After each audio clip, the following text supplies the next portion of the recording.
Today, we're going to be taking a look at the new grid component for Canvas View inside of Zoho CRM. I wanted to get this video out because I think it's going to make the setup of Canvas views a lot easier, more intuitive, and quicker to get done in a way that's totally responsive. So I did just want to get this out and make sure everybody knows about this update. So here we are inside of the article. We're going to go through this kind of one by one. So what exactly is a grid in Canvas View? It is essentially a section that allows you to place things into a predefined grid. So if we take a look at their video here, basically what you're doing, right, is you're setting up this grid environment, right, which has rows and columns essentially. You can define how big and wide you want each of those rows and columns to be, and then you're essentially adding elements to that particular grid. Right? So if you've built a Canvas view before, you've probably run into that issue of trying to get things to line up, right? And it kind of reminds you of like a Microsoft Word when you're trying to get that image to go directly in line. And it's like a little too high, little too low, little too high, little too low, over and over again.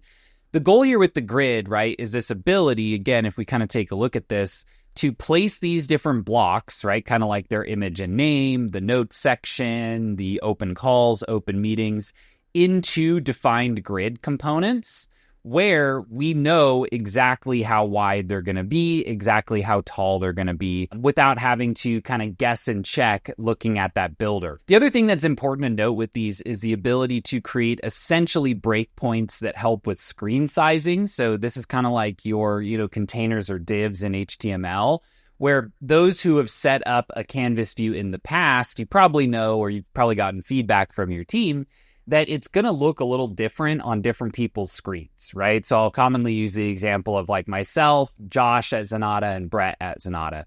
Brett's got like a 50-inch widescreen single monitor. Josh has got like a, I think, 38 or 40-inch screen. And then I've got a 32 because I really don't need that big of a screen. If we go full screen on our Canvas views on our 3 different monitors, they're going to look really, really different. And that doesn't even take into account, let's say, someone working on like a standard laptop screen, right, which is much smaller. And so the idea here is that essentially, because it's in this grid environment, you can predefine these different breakpoints such that when you're resizing your screen, like if we go and look at this next little video down here, we can see, they're using the expand and collapse of the module list on the left, where when we have enough screen space, we're bumping it out to be a grid, kind of like a 2x2. But as that screen gets smaller, rather than just squeezing everything into a smaller space, it actually folds out, right? And these become full width rather than just those singular square components. This is honestly, for me, I've been always a bit mixed on Canvas View. I like the premise of it, and I've always appreciated that it does give you a huge amount of control. Where a lot of people just get stuck is like making it look good and making it look consistent across a wide array of different screen formats, sizes, and preferences. And I think this is going to be a big step in the right direction for that. My general advice at this point is if you're going to go ahead and build a Canvas view, I would probably do the vast majority of it in a grid, right? I'd essentially come into my Canvas, make the whole thing a grid like this. One master grid component to rule them all, or multiple grids, just depending on exactly what you're looking to accomplish. But I would almost never add a component to a Canvas view outside of a grid at this point. Just because that ease of ability to line everything up is so much better in a grid environment. And again, those breakpoints. I can't tell you how many times we've gotten an email from a client saying, hey, I set up this Canvas view. I really love it on my screen, but my employees, they keep toggling off of it, and I don't really get why. And it's like, well, have them screen share what it looks like for them, right? And you'll see that it could be totally different because they just don't have this big, massive monitor setup that the designer did, right, when they had originally configured it. Outside of just the grid view, which again, I think should be your default option for building these out, they have also expanded the ability to use tab order as you're actually working through this in a form. You've always kind of been able to set up tabs in standard view, right? And you could go in and you could say left to right or top to bottom in areas where you have multiple columns. And, that's always been great.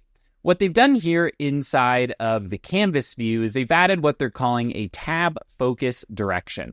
So essentially what you're doing is based on how you expect people to fill out different forms, you can define specific tab directions that should move either left to right or top to bottom within specific elements of your Canvas view.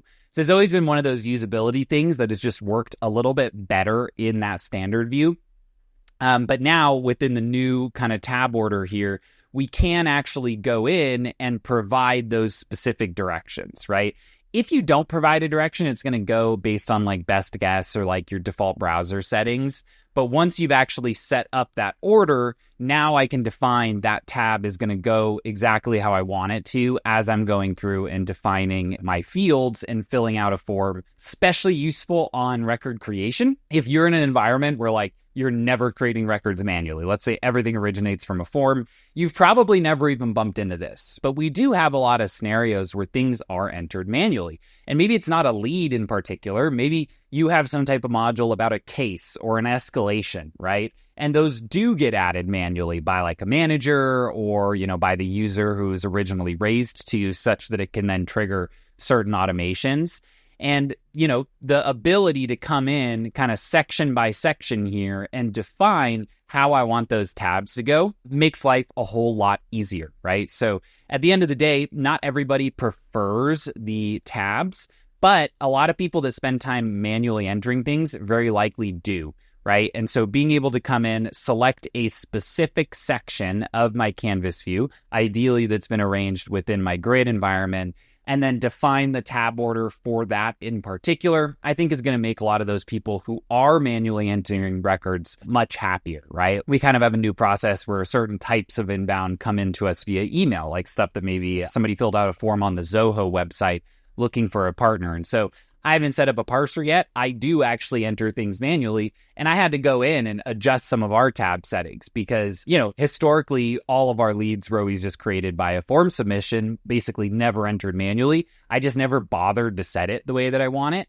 And making that simple little change actually made that process a lot quicker and easier for me. That's kind of the update here. I just wanted to make sure that everybody saw this one. I do know occasionally some of these smaller news stories, while we do cover them in the show, they might just not cut through, right? And I'd hate for someone to miss this new grid component because I really think like for a lot of people that maybe bounced off Canvas View in the past, this might be the thing that gets you over the hump, where it's smooth enough, easy enough, and consistent enough to use such that it's worth your time to set it up with the knowledge that it's now going to work well on essentially any different screen size with those kind of responsive breakpoints. With that, let me know down in the comments below. We did a Canvas View tutorial a little while back. I was thinking of maybe doing a new one that kind of goes through and does a lot of stuff within that new grid component. So let me know down below if that is of any interest. While you're down there, be sure to like and subscribe if you found the video useful. That'll make sure that YouTube recommends future videos from our channel. It's a totally free way to help us out and give us a little bit of kudos. With that, I think we're ready to wrap up here for today. So as always, my name is Tyler Colt, and I will see you next time.